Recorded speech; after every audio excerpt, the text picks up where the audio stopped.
Number 28, Raymond at Paas. Please come in, Raymond. Mayor at Sister L, mas dadami pa yung ating mga kababayan na matutulungan naman ng DSWD matapos na dagdagan ang kanilang budget para sa assistance to individuals in crisis situation o AICS para sa 2026. Yun, assistance. Sa na Bicameral Conference Committee o BICAM para sa 2026 budget lumobo sa 63.89 billion pesos na dagdagan ng 43 billion pesos ang original na rekomendasyon ng Malacanang sa National Expenditure Program o NEP na 27 billion pesos. Sabi ni Congresswoman Nita Swansing na siyang head ng House Contingent sa BICAM, galing mismo kay DSWD Secretary Rex Gatchalian ang kahilingan na dagdag pondo para sa AICS. Sa katunayan ay 70 billion pesos ang pondo na kanyang hiningi dahil sa target na 7 million na mga beneficiaries nito. Pabor dito naman si Senador Sherwin Gatchalian dahil sa dami ng kailangan tulungan ng pamahalaan sa pagitan ng AICS, lalo na yung mga biktima ng lindol at mga bagyong Ramil, Pino at Uwan.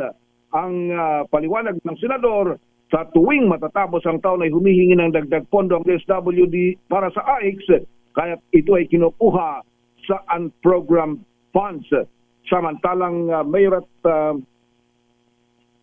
Mr. L. ay naaprubahan din yung budget ng Office of the Vice President na 889.2 million at nanaig yung bersyon ng Senado kaysa doon sa kagustuhan ng Kamara na 733 million pesos lamang.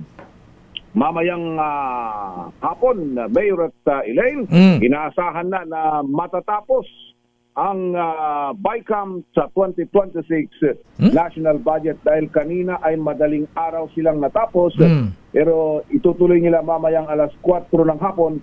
Inaasahan na sa dulo ng lahat ay merong solusyon na kanilang mapagkasunduan tungkol doon sa controversial na budget ng Department of Public Works and Highways o DPWH. So mamaya tatapusin na, Raymond, hindi na i-reenact ang budget. Tatapusin na.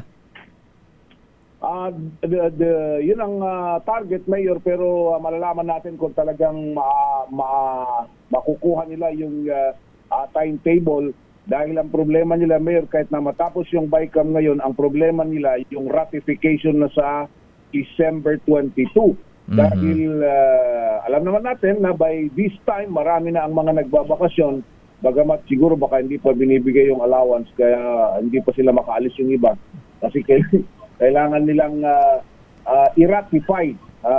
Sabi nga ni Senator Sherwin Gatchalian kahapon, sa Senate mas madali dahil 24 lang sila. Ang problema sa Kamara de Representantes, mahigit silang 300 kapag nagbakasyon yung majority nito ay matitenga yung ratification ng BICAM report, Mayor. Siguro hindi sila magbabakasyon kasi hinintay pa nilang maapurbahan kasi doon nakasalala yung kanilang allowance, yung kayang pang-Christmas.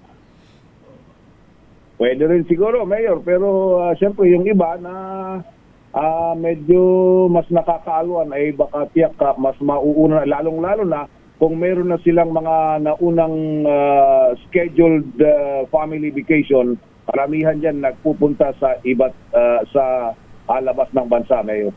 Okay. Maraming salamat, Raymond. Ito si RH28, Raymond Advance para sa DCRH, una sa Pilipinas, una sa Pilipino.